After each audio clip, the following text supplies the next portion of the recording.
In the last part of my video, we saw the fall of Israel. Because of Israel and Judah's wickedness and rebellion, Elohim removed them from their land. The northern 10 tribes were conquered by Assyria. They were taken out of Israel. Later, Judah and Benjamin were taken captive as well. As I said in part 8, we will no longer be discussing the 10 northern tribes. The story is all about Judah. Elohim repeatedly said he was going to preserve Judah and Jerusalem, as was his promise to his servant David. By now you should have learned what happens when you rebel against Elohim. Make it a point in your life to use the lessons of Israel. Elohim is great and worthy to be praised. He is not to be toyed with. Commit your life to him and surrender all to him. This next part takes us into captivity of Judah. Judah is no longer in their land. Towards the end of the 7th century BC, Babylon had overthrown the domination of their longtime rival, Assyria. They eliminated the Assyrian Empire, turning it into what became known as the Neo-Babylonian or Chaldean Empire. Nebuchadnezzar brought Babylon to great heights, and after his conquer of Judah, he deported many Jews to his land of Babylon. One of those exiles was Daniel. Daniel had a very interesting story. His book in the Old Testament speaks on what happened during Judah's captivity in Babylon. This part of the story is used as a testimony to how Elohim works his purposes through his servants, even in the courts of pagan rulers. His story is very much like that of Joseph. No matter where Elohim's chosen people were, those that trusted him proved just how great Elohim really was and is. And this part of the story is all about that. Let's begin. So in the 3rd year of the reign of Jehoiakim, king of Judah, Nebuchadnezzar, king of Babylon, came to Jerusalem and besieged it. He carries many of Judah off to Babylon. When they got in Babylon, Nebuchadnezzar instructed Ashpenaz, the one in charge of the exiles, to bring some of the children of Israel, the good-looking ones, gifted in all wisdom, possessing knowledge and quick to understand, who had ability to serve in the king's palace, and whom they might teach the language and literature of the Chaldeans. You see, this is often how a nation gets conquered. It's not just about them being ruled by foreign leaders, but it's about being forced in learning their culture.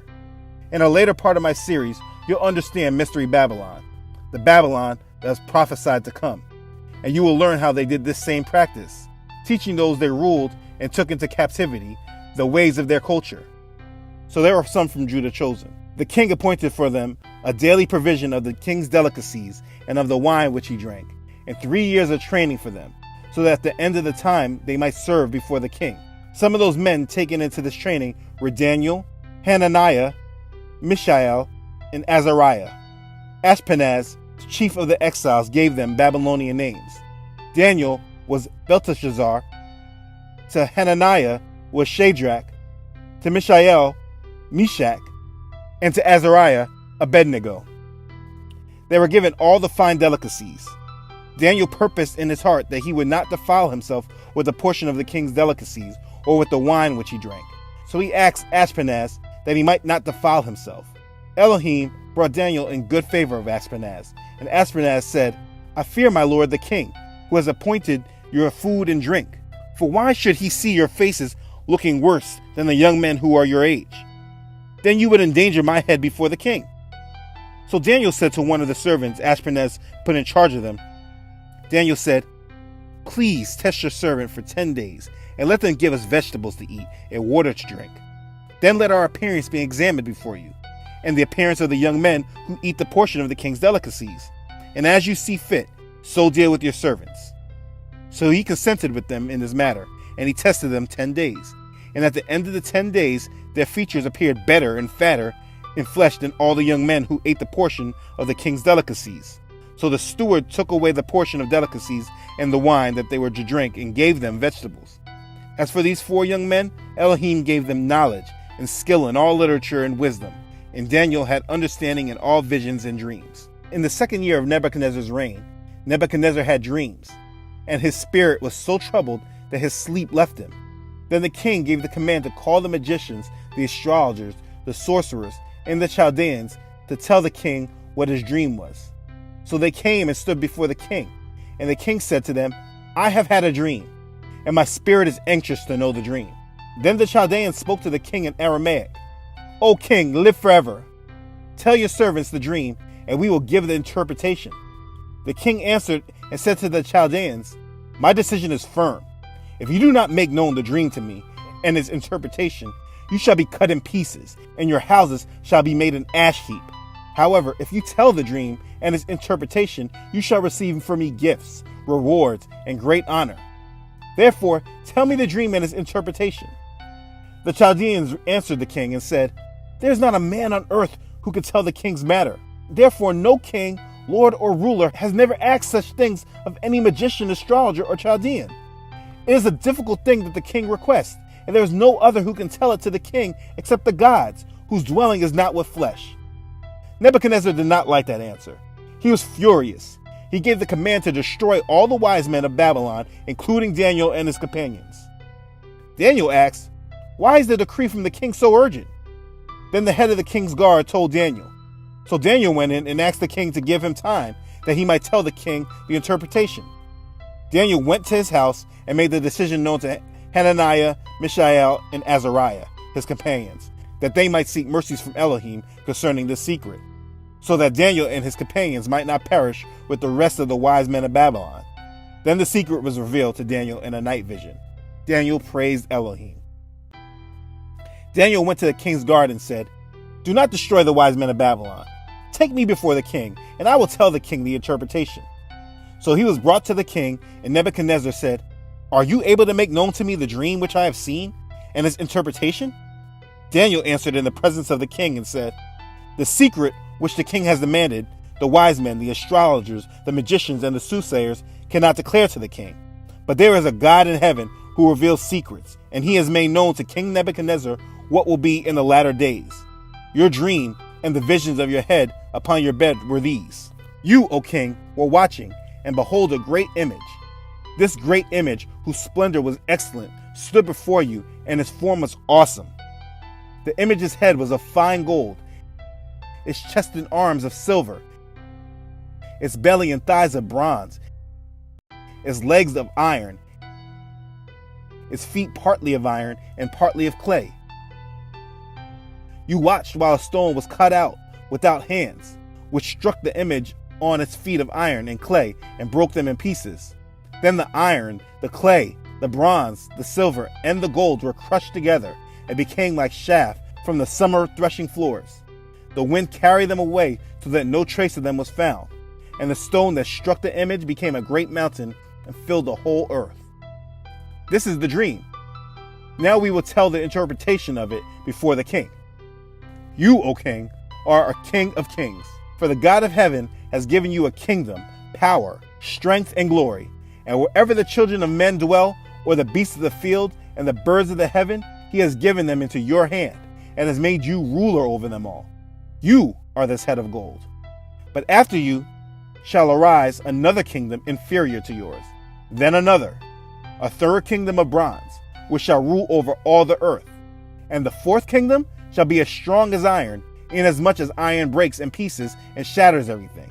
And like iron that crushes, the kingdom will break in pieces and crush all the others. Whereas you saw the feet and toes, partly of potter's clay and partly of iron. The kingdom shall be divided, yet the strength of the iron shall be in it. Just as you saw the iron mixed with the ceramic clay, and as the toes of the feet were partly of iron and partly of clay, so the kingdom shall be partly strong and partly fragile. As you saw iron mixed with ceramic clay, they will mingle with the seed of men, but they will not adhere to one another, just as iron does not mix with clay. And in the days of these kings, the God of heaven will set up a kingdom which shall never be destroyed, and the kingdom shall not be left to other people. It shall break in pieces and consume all these kingdoms, and it shall stand forever. Inasmuch as you saw that the stone was cut out of the mountain without hands, and that it broke in pieces the iron, the bronze, the clay, the silver, and the gold, Elohim has made known to the king what will come to pass after this. The dream is certain, and its interpretation is sure.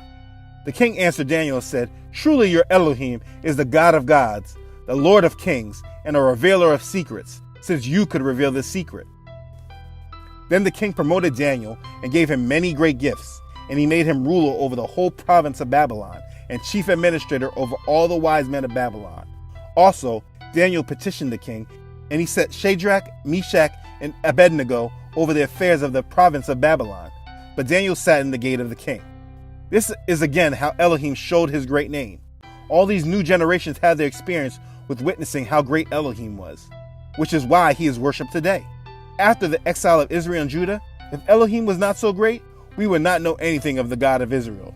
You must understand this. So later in Nebuchadnezzar's rule, he was really feeling himself. He made an image of gold whose height was 60 cubits and width 6 cubits. He set it up in the plain of Dura in the province of Babylon. He made all the officials of Babylon gather together for the dedication of the image that he had set up, and they all stood before the image. Then a herald cried aloud, "To you it is commanded, O peoples, nations, and languages, that at the time you hear the sound of the horn, flute, harp, lyre, psaltery, and symphony with all kinds of music, you shall fall down and worship the gold image that King Nebuchadnezzar has set up. And whoever does not fall down and worship shall be cast immediately into the midst of a burning fiery furnace." So at that time, when all the people heard the sound of the horn, flute, harp, and lyre, and symphony with all kinds of music, all the people, nations, and languages fell down and worshiped the gold image which King Nebuchadnezzar had set up. So the Chaldeans decided to hate on Daniel and his companions. They came forward to Nebuchadnezzar and said, "There are certain Jews whom you have set over the affairs of the province of Babylon, Shadrach, Meshach, and Abednego. These men, O king, have not paid due regard to you. They do not serve your gods, nor worship the gold image which you have set up." Nebuchadnezzar, in rage and fury, gave the command to bring Shadrach, Meshach, and Abednego. So they brought these men before the king. Nebuchadnezzar spoke, saying to them, "Is it true, Shadrach, Meshach, and Abednego, that you do not serve my gods or worship the gold image which I have set up? Now, if you are ready at the time you hear the sound of the horn, flute, harp, lyre, psaltery, and symphony with all kinds of music, and you fall down and worship the image which I have made, then it's all good. But if you do not worship, you shall be cast immediately into the midst of a burning fiery furnace. And who is the God who will deliver you from my hands?" Shadrach, Meshach, and Abednego answered and said to the king, "O Nebuchadnezzar, we have no need to answer you in this matter. If that is the case, our God whom we serve is able to deliver us from the burning fiery furnace, and he will deliver us from your hand, O king.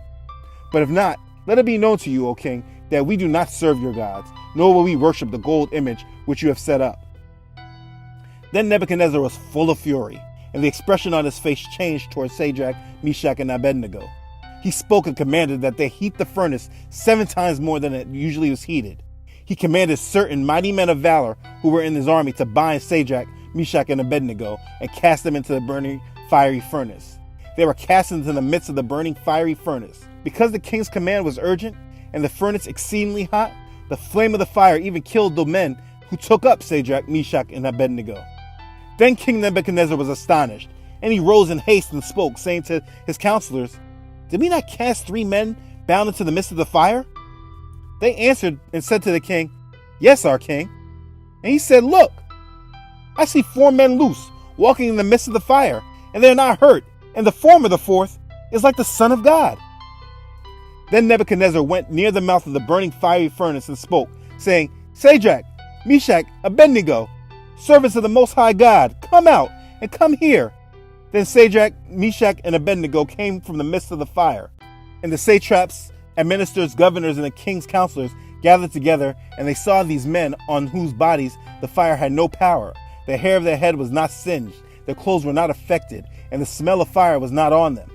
Nebuchadnezzar spoke, saying, "Blessed be the God of Shadrach, Meshach, and Abednego, who sent his angels and delivered his servants who trusted in him. And they have frustrated the king's word and yielded their bodies, that they should not serve nor worship any god except their own God. Therefore I make a decree that any people, nation, or language which speaks anything amiss against the God of Shadrach, Meshach, and Abednego shall be cut in pieces, and their houses shall be made an ash heap, because there is no other God who can deliver this." Then the king promoted Shadrach, Meshach, and Abednego in the province of Babylon. Use that as a lesson for yourself. When your whole life is threatened for serving Elohim and not following the ways of this world, will you bend? Or will you be like Shadrach, Meshach, and Abednego and trust in Elohim to protect you no matter what? Their faith was such a testimony, they gained the right to worship Elohim because they allowed him to show how powerful he was. That's the story of faith, but it's not over. Later on, in Nebuchadnezzar's rule, he had a dream which made him afraid and troubled him. he again issued a decree to bring in all the wise men of Babylon before him, that they might make known to him the interpretation of the dream. Then the magicians, the astrologers, the Chaldeans, and the soothsayers came in, and he told them the dream, but they couldn't interpret it. Daniel later came before him, and he told him the dream, saying, Belteshazzar, chief of the magicians, because I know that the spirit of the holy God is in you, and no secret troubles you, explain to me the visions of my dream that I have seen and its interpretation. These were the visions of my head while on my bed. I was looking, and behold, a tree in the midst of the earth, and its height was great. The tree grew and became strong. Its height reached to the heavens, and it could be seen to the ends of all the earth. Its leaves were lovely, its fruit abundant, and in it was food for all. The beasts of the field found shade under it. The birds of the heaven dwelt in its branches, and all the flesh was fed from it. I saw in the visions of my head while on my bed, and there was a watcher, a holy one, coming down from heaven. He cried aloud and said, Chop down the tree and cut off its branches. Strip off its leaves and scatter its fruit. Let the beasts get out from under it, and the birds from its branches. Nevertheless, leave the stump and the roots in the earth, bound with a band of iron and bronze, and in the tender grass of the field. Let it be wet with the dew of heaven, and let him graze with the beasts on the grass of the earth. Let his heart be changed from that of man. Let him be given the heart of a beast, and let 7 times pass over him. This decision is by the decree of the watchers, and the sentence by the word of the holy ones, in order that the living may know that the Most High rules in the kingdom of men, gives it to whomever he will, and sets over it the lowest of men. This dream I, King Nebuchadnezzar, have seen. Now you, Belteshazzar, declare its interpretation, since all the wise men of my kingdom are not able to make known to me the interpretation. But you are able, for the spirit of the holy God is in you. Daniel, whose name was Belteshazzar, was astonished for a time, and his thoughts troubled him. So the king spoke and said, Belteshazzar, do not let the dream or its interpretation trouble you. Daniel answered and said, My lord, may the dream concern those who hate you, its interpretation concern your enemies. The tree that you saw, which grew and became strong, whose height reached to the heavens, and which could be seen by all the earth, whose leaves were lovely and its fruit abundant, and which was food for all, under which the beasts of the field dwelt, and in whose branches the birds of heaven had their home. It is you, O king, who have grown and become strong. For your greatness has grown and reaches to the heavens, and your dominion to the end of the earth. And inasmuch as the king saw a watcher, a holy one, coming down from heaven and saying, Chop down the tree and destroy it, but leave its stump and roots in the earth, bound with a band of iron and bronze and tender grass of the field. Let it be wet with dew of heaven, and let him graze with the beasts of the field, till 7 times pass over him. This is the interpretation, O king, and this is the decree of the Most High, which has come upon the Lord the king. They shall drive you from men. Your dwelling shall be with the beasts of the field. They shall make you eat grass like oxen. They shall wet you with the dew of heaven, and 7 times shall pass over you, till you know that the Most High rules in the kingdom of men, and gives it to whomever he chooses. And inasmuch as they gave the command to leave the stump and roots of the tree, your kingdom shall be assured to you, after you come to know that heaven rules. Therefore, O king, let my advice be acceptable to you. Break off your sins by being righteous, and your iniquities by showing mercy to the poor. Perhaps there may be a lengthening of your prosperity. And all of this did happen to Nebuchadnezzar. At the end of 12 months, he was walking about the royal palace of Babylon. The king spoke, saying, Is not this great Babylon that I have built for a royal dwelling by my mighty power and for the honor of my majesty? While the word was still in the king's mouth, a voice fell from heaven. King Nebuchadnezzar, to you it is spoken. The kingdom has departed from you, and they shall drive you from men, and your dwelling shall be with the beasts of the field. They shall make you eat grass like oxen, and 7 times shall pass over you, until you know that the Most High rules in the kingdom of men, and gives it to whomever he chooses. That very hour the word was fulfilled concerning Nebuchadnezzar. He was driven from men, and ate grass like oxen. His body was wet with the dew of heaven, till his hair had grown like eagle's feathers, and his nails like bird's claws. In the end, Nebuchadnezzar said, I lifted my eyes to heaven, and my understanding returned to me. And I blessed the Most High, and praised and honored him who lives forever. For his dominion is an everlasting dominion, and his kingdom is from generation to generation. All the inhabitants of the earth are reputed as nothing. He does according to his will in the army of heaven and among the inhabitants of the earth.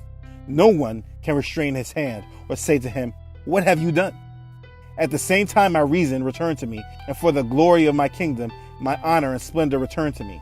My counselors and nobles resorted to me. I was restored to my kingdom, and excellent majesty was added to me. Now I, Nebuchadnezzar, praise and extol and honor the King of heaven, all whose works are truth and his ways justice, and those who walk in pride he is able to put down. So the moral of this story is that Elohim showed that he's in control. Don't ever forget that. Even though the wicked seem to have much power and we get so caught up in the wicked and their schemes, just remember Elohim is in control always. Do not fear them. Fear him. It's all about him. Elohim's people were cast off into another land by a king who did not know their God. But in the end of his rule, Nebuchadnezzar, the one that overtook Elohim's land of Judah, later recognized Elohim as the Most High and praised him. Nebuchadnezzar even realized it wasn't by Nebuchadnezzar's power that allowed him to rule the people of Judah, but by Elohim's power that allowed him and chose him to rule. Elohim showed that even though his people were cast off and in captivity, he was still with them. The best part of that is that it's even more true today because he has given us his set-apart spirit. For those that are born again, we have him every day and second of our lives. He never leaves us. He wants us to have faith and trust like Shadrach, Meshach, and Abednego. Do you? In the next part of the series, we will go into the end of the story in Daniel. All this can be found in the book of Daniel. It reads like a story. I want you to learn faith and trust in Elohim from this part of the series. Even when all odds seem to be against you and not in your favor, that's exactly when you need to trust in Elohim. He uses his chosen people as an example to the world. But because of the blood of Yahshua, we all have access to Elohim now. Don't take his gift for granted. Serve him today. If this blessed you, please like the video and share it with others who may be blessed. If you haven't already, please subscribe to my channel. I want to say I appreciate all of your support, comments, and thank you especially to those who have donated on my site. It's truly a blessing to me. Thanks again. I love you all.